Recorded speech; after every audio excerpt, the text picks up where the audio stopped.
محرم هاتية مانع زايا لأبا نالنا دل مبخر والنال واي الصبا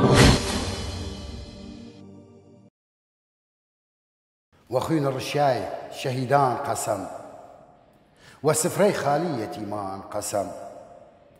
والرنج بردي بابا بير قسم وديدي أسرين دايا بير قسم ونالي يتيم دردبار قسم وقري آقر باي مغار قسم. عزيزان تماشا كري لكنال أشراق آسماني أي وقتو قشت وقت دام وخير برنامجا تايبت شوخي مسر أو شاعري لكاري عزاداري ومصيبة إمام حسين يسانن إمي دوارم وضلدان بودن إيسا چيمنا ناو برق وتيمور ريلادان نالنا دل مبخر والنال واي الصبا محرم هاتية مانع زايا لأبا. تماشا كري العزيز هاتي منو جارتر لشون إنا وبراه بهسه لا خمو ترحيب وما مستانهات وكم ما مستانهات تجروا كلتورية شارخ خانقينا تاباس محرم الرامان بكيدن شون كيما استفادة لا ما مستانهات كيمنو ولا وجود لبين مان ما مستانهات وخير هاتيدن جاري ترو هزار جار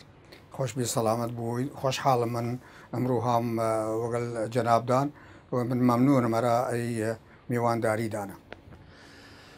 خوشاتي ومان سر جنابة خاون مالي ويميش ميواني من وكو تجرق لكولتورة خانقين وتي من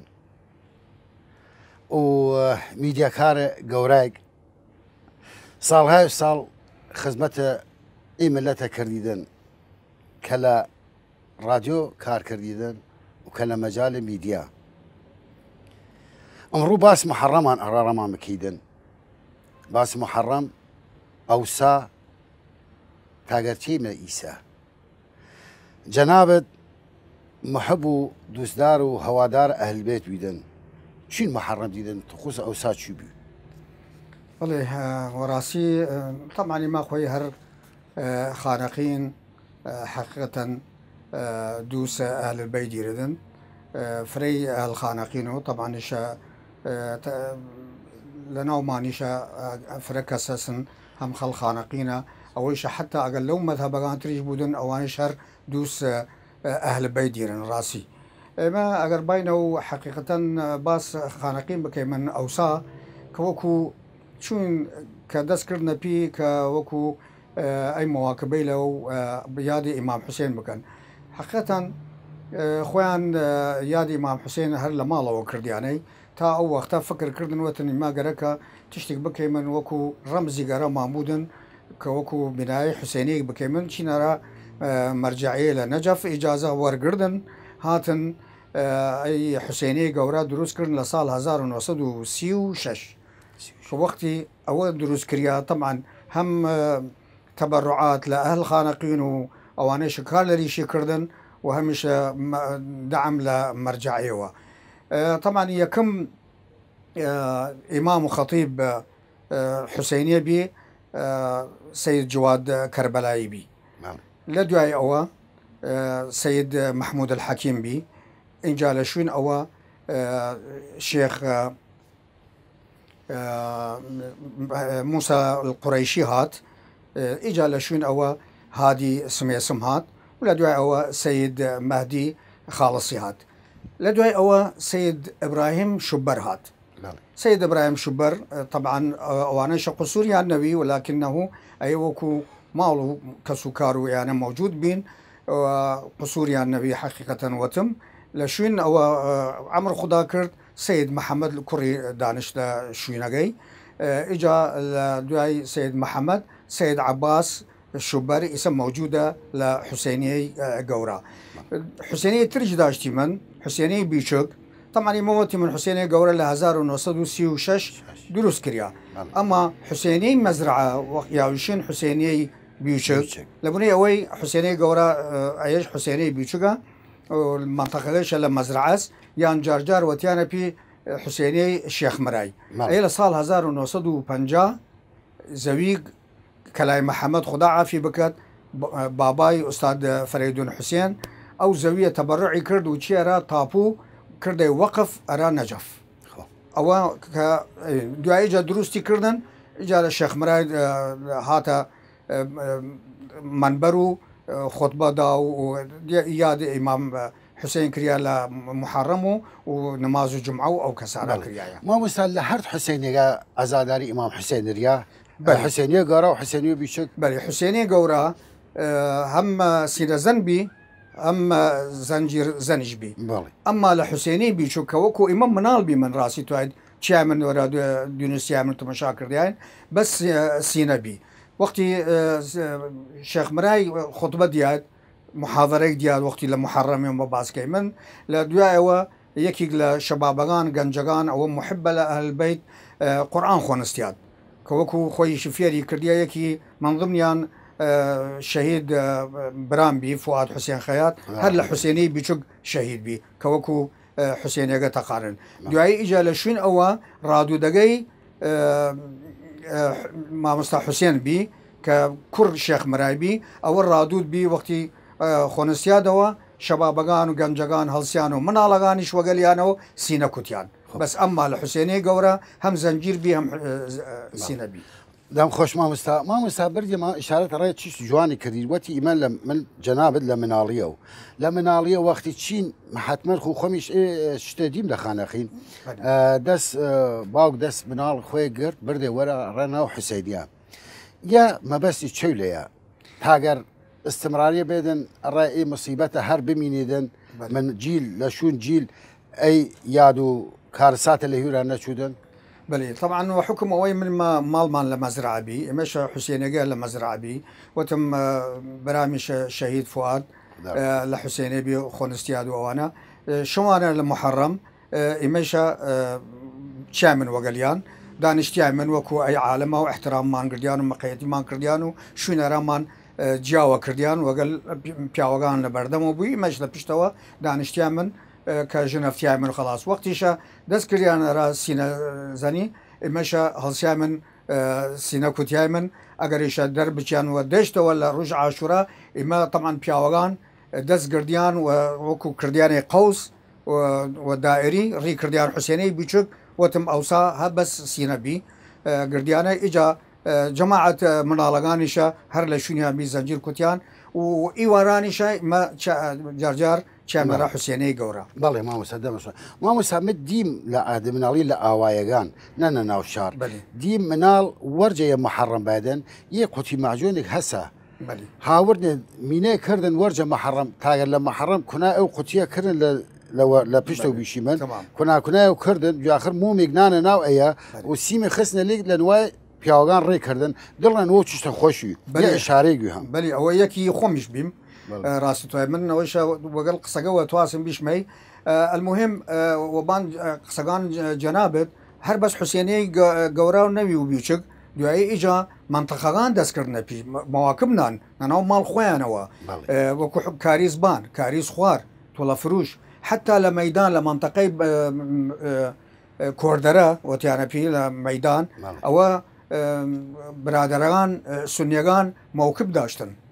موكب ميدان راسي تواشت لا تولا فروش داشتن يعني منطقه اللي كشتي هر كسي وقر خوانو تمويلش لخوان بي راسي توعد حقيقه يعني اوانش الدوريان بي هر كسي لشون خوانو اوانش خونستيان كوكو ضغط يعني زخمغشا كمي ديرو بخان لحسيني قورا وحسيني بيشق هر كسي لمنطقه خوش او كاري لا دروس كرديان دمت خوش ما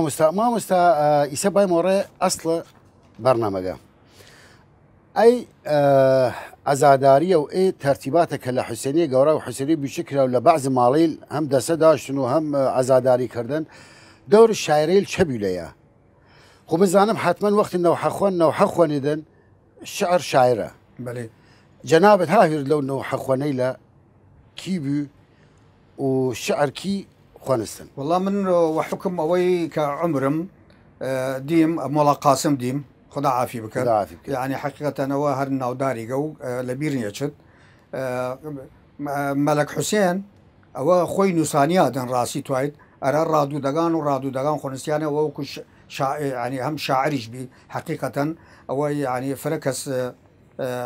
لي جنجي لي سنة هذا فكريان ومجموعي تريش بين وكو حجي أحمد باوق خدا عافي بكد ما مستوى محمد أحمد أركوازي كوكو يكيشي بيجر وقلم بي الراديو مدنية أوش هم شاعر بي باوجي أوش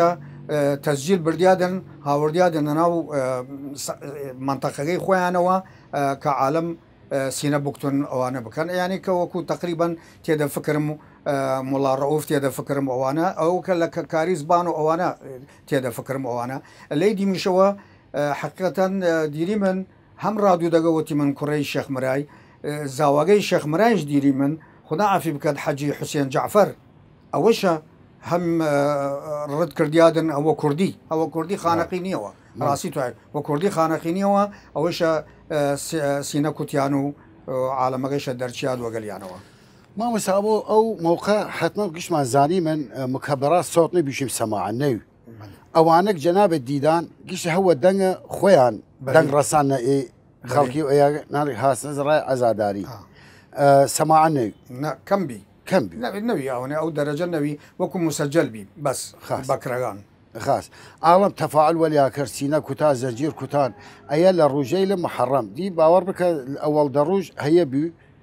وديا اوا من هاهي رموتن لاوايغان ايش وقت هرك الاواي خويك دسي داش يا عزاداري نان لشون اور لدي محرم قشتان وبا هاتنا راي حسينيه قوران خانقي بلي تمام جنابت حتما او تشتي بلي كشي دي من راسي توهاي حقيقه وقت ما بيدو منطقه يعني حتى وكو منطقه وكو طول فروش هر وتيان إما عزادار حسيني من لريت والله فروش وهاتي منو هذا وش ده ردي كرديان راسي توعد إما شا ولا بين ما نشد سؤال قادو وخدي شهاد جوابي شي داي جنابت قتي كرديان من يعني روشناي كرديان نورا ريقو بان أو أناشا ما عدا أو بائمة لبير ما نشدن أو كسيلة نبس سنيغان مشاركة مان كرديان من وشو خم ديم كاكيغانشا مشاركة كرديان وسينج كوتيان ومسيحيغانش لارو لخانقين بين خدمت كرديان راسي توعد من أيانا با أيا وكو تاريخ أجر كيما باسي بكيما دامت خوش ما مستعمل زانم جنابد لا راديو كار كردن وبجداري فرقوريك داشيدو دنگ الرسية ملت خانقين قشتي وتايبات لكل روجيت برنامج داشيدن ولو آن محرميش برنامجات كليا بيوبان عزاداري إمام حسين حتى والشعري شخونستيدن وزوان عربي خوش حال ما كيدن أجريه شعري لو شعري له جارة البخيدو راي تماشاكري له كنال إشراق آسماني بلي من ممنونم راسي راديو المدنية ل 2003 ودروس كريا حقيقة لكشت مناسبات يادو بونغانا بردوام بيو مشاركة كردية اگر لرمضانش بیا هر برنامج دینی و تشت مسابقات کردیات اگر اول خوشیش بیاتا لتنگیش بیاتادن هر ناو خانقین و خل خانقین هر بجدار بیا لمحرمش مل یکم روزه و ایما برنامجگان تایبت کردیای من ارا مانگ محرم تا روز عاشورا طبعا خلال او من بشي عربي بمشعر خونستيان وبشي كرديش بي وخونستيان وكردي او كسانه شاعرغاني شبيادن وكردي وهاتيان هاورديان من الاستوديو لقاء وقاليان كرديان من اوش اگر امام خطيبغانش بيادن كوكو عربي شهاتيادن وكو جماعه فركس شيخ كوبيسي بيا شيخ مولا هشام بيا فركس سيد بيا هاتيمنا خدمتيانو يعني كردينا سيو اگر ايش مجال هستا اما الشعر ما مسايسه شيمنا وقرد جان شينا ناوبري وتيمو تا الشعر رما بخوين تماشاكري العزيز شيمنا ناوبري وتيمو وقردا نالنا دل مبخر والنال واي الصبر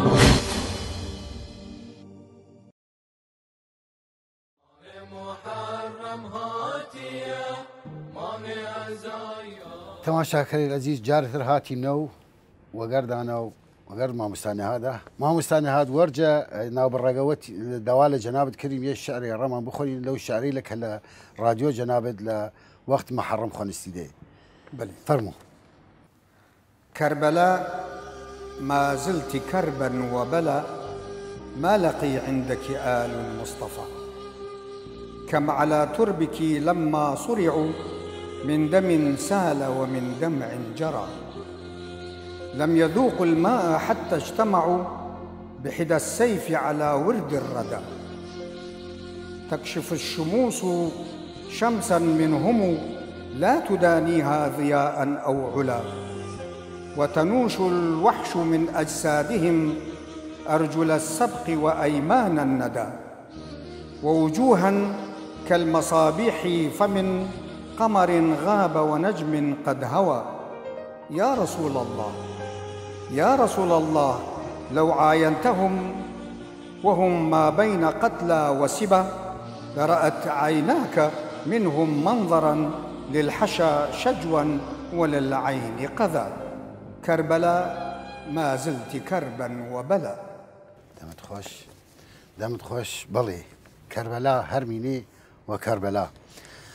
بەڵێ مامۆستا کەربەلا هەرمینێ وە کەربەلا وە گشت عەزاوی وە گشت خەمی وە گشت ئەو ڕووداوەی لە کە لە کەربەلا دیدا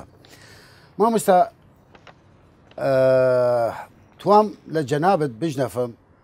فەرق ئەوسا و ئیسا چین بی عزاداری ئیمام حوسێن وراسي تويد أوسا كمين صعوبات لنائبي چونك سلطة حكومة زمان حزب البعث ممنوع يكرد يعني خصوصا نوراس صال حفتاغان يعني هيك أي تشتيلا قرك النيواتات أي مراسم النيواتات إجا نشتيان نراو مالو ودزيوا خونسيانا ويا كمين صعوبات لباني بيو كان يجيشي يعني عزيز خواردن حكومة زانستیاد و پیان فرکس للیان سجن کریا عذاب دریا راسي توعد إيسا الحمد لله شكر أو وقت شكلي تربي إيسا مجالي فرس حقيقة أو وقت موتي من كان قركي بي كمشاركة كرديادن ل لعزاو خصوصا لروج عاشوراء لشوكيو درچان مواكبغان درچان كشتيان وتا رسيان لاي حسينية قورا أو وقت مشي من فرد دا موكب بي امصال لاروتشي او صال الرازوتشي يعني تقريبا احصائيه كريا لشل تا 45 موكبي يعني هر منطقه دوان داشت بلي هر منطقه دوان داشت يعني كش يعني جو خويان كشتي يعني خويان تميل خويان كرديان هر كسي لشون خويا ودلصوص خويا ووتي من شيء سني وشيعه فرق لنا كشتي مشاركه كرديان موجود بيات عيسى اكبر حريه سنديه والراحتي خويا شل موكب كم نية راسي توايد حقيقة إذا حرية كامل برديسن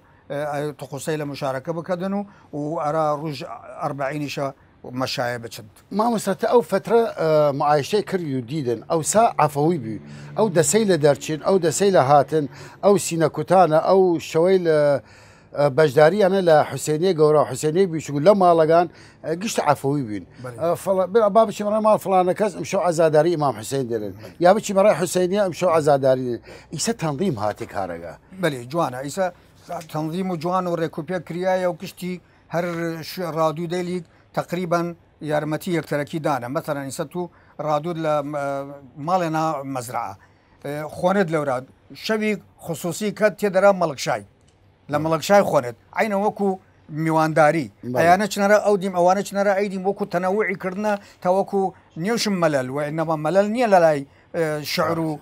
خطابه و رادودن امام حسین هیچ مللی لناوینیه راسي توید بس ایت چه دوری گیاس و چه تفاعلی کاس که وکو تعاونی بین خویان کردناس مهمه ما مستمع او سادیم فقط تركيز عالم لبان سينا كتابي وزنجير اوش نوحه خواني نوحه خواني يعني شوبوني ايو سينا كتان يا زنجير كتان دور رأي الشعر نيوكلا دانيشن لمجالس عن شعر بخونن يسوى زعاء اختلاف كرديا بلي يسا فرقياس يسا بلي راسا او ساهر رادو دقبي يسادنا شاعريشا دوري هاس وكو تيغوشتن بيا يعني زانست لكارغا وشعر فروت رياض اقول لك لاي كرد ولا عرب لاي كرد خمان فرەتریش هەست لای عەربیش فرە هەست پشتی باسکان و دانیشن هەر مناسباتی بودن هینەکان محەڕەم کە بخۆنەوەی و وەسایل ئیعلام دەوریشی هەست کەوەک وەسایل ئیعلام دەوری ئەگەر رادیۆ ئەگەر تەلەڤیزیۆن یارمەتی و مساعدەیشە و هان شاعرەکان دەن کە وەکو دەربچن کە شعر بخۆنەوە لە تەلەڤیزیۆن لە رادیۆ دەمت خۆش خوتە ئەو مەدام بیشی من تەمتیل ئەو جیلەکەیدن کە شعرە کەم خۆنیە وەک ئیسە نییە ئیسە داوا لە جەنابەت کەیم و ئەزیێتت دەی من جارێت شعرت ڕەمان بخۆنید و مەمنون جەنابی من ئەمە خزمەتە ڕای ئیمام حوسێن هیچ عەزیەتێک نییە ڕاستی توایت وشم سلاما صاحب الشيب الخضيب سلاما صاحب الخد التريب سلاما أيها المقتول ظلما ومنكوث الثنايا بالقصيب سلاما ما أبرك من ذبيح سلاما ما أعزك من سليب ورأسك فوق رأس الرمح يتلو كتاب الله في يوم عصيب سأبكي ما رأت عيني ذبيح ويعلو أيها الظام النحيب فيا صبط الرسول عليك مني سلام الله من قلب كئيب حسين لم تزل في الروح حية ستبقى رغم أعداء حبيبي ويبقى باسمك شعري ونثري عسى ربي بكم يمحو ذنوبي دەمت خۆش مامۆستا نەهات ڕای شعرە فرەجوانە و دڵگیرە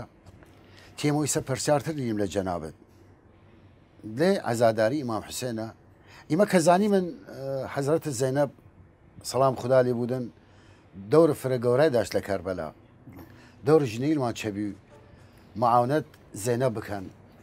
و لە ئەزرایڵ گرن وەڕاستی دەور ژنەکان کەم نەوی وەکو دەور پیاوەکانیش دەور ژنەکانیشی یەکی هاندارێک بینەرا ئەو پیاوەی لە کەوەکو خزمەت کردیانەوەوانە ژنەکان لە ماڵەوە ئاش کردیان نان کردیان ئاو هاوردیان خزمەت کردیان منتەقەکە مەواکبەکان و ڕووش کشتی ئەو ناوە پاکە و کردیانی شوردیانی تاوەشە و ئەگەر دەربچن مەواکبەکان دەربچن حقیقەتەن ژنەکان وەختی محەرەمیش بودن هەر ماڵێک جیاوە جیاو ماعەدا مەواکبەکان تا ڕوژ چلەیش تەمەشاکەیدن لە منتەقەکەت لە ماڵەوەشن ماڵ فڵان کەس ئەمڕوو عەزاداری هەسیانەی ئیمام حوسێن ژنەکان پشتیان چن اینجا لەوراشەوە هەم ئاو و پسکتە و شەکە لە مەس و تشتەی لەگە کە وەکو خزمەت بکەن ژن فرە دەوری ڕئیسی داشت و ئیسەیش و بەردەوامە حەسەب العوسول و هەر مناسبات و زیارەتیش بود ژن هەر بەشداری کردی مامۆستا ئێمە زانیمە ڕژیم بەعەس منە ئەسڵەن ئازاداری کرد نەیشتێ بەڵاو بودن یەک نەتاق وشی ئاڵەمەی دەرچین و عەزاداری و ئەحیا ئەو مەراسمەکردن ئەڕای خۆراکی یان نانداین وەک ئیسەبی کە حتمما وەک ئیسە نیە چوو تەرتیبی بی ئەو موقع وەختەش ینی مەگەنێشم کشتی فەرەگەی وە دزیە بی لە دوای هەفتا و پەنج ئەوانە ئەو لە ساڵ هەفتاگان کشتی وە دزیە بی هەر وە دزیە و کشتی کارەکە کردیان ماڵوە ماڵەوە بردیان هەر کەسی خزمەت کردیان ئەرەو ماڵەکان ئاشەکان بردیان ئەگەر ئەو وەختە مەمنوع بی فرە زەحمەت بی کە وەکو بەلە هەفتاگان ناوەڵا فرە تەبیعی بی و اعتیادی بی ئەمما لە دوای ئەوە ئیسا حڕیەی کامل سندنە لە ناو خواردن لە هەر موکبێکی سە بچوو موکب مەسەلەن بشی من کاریزبان یا تۆڵە فروش هەر منتەقەیوی من توان بچمەرە عەزاداری لە ئەو منتەقە وەگەڵ خۆمە و تشتێک بم ینی دائما مشارەکە کەم وەگەڵ خۆمەوە عالەمەکەیشە بەردەوام بودن و خصوصا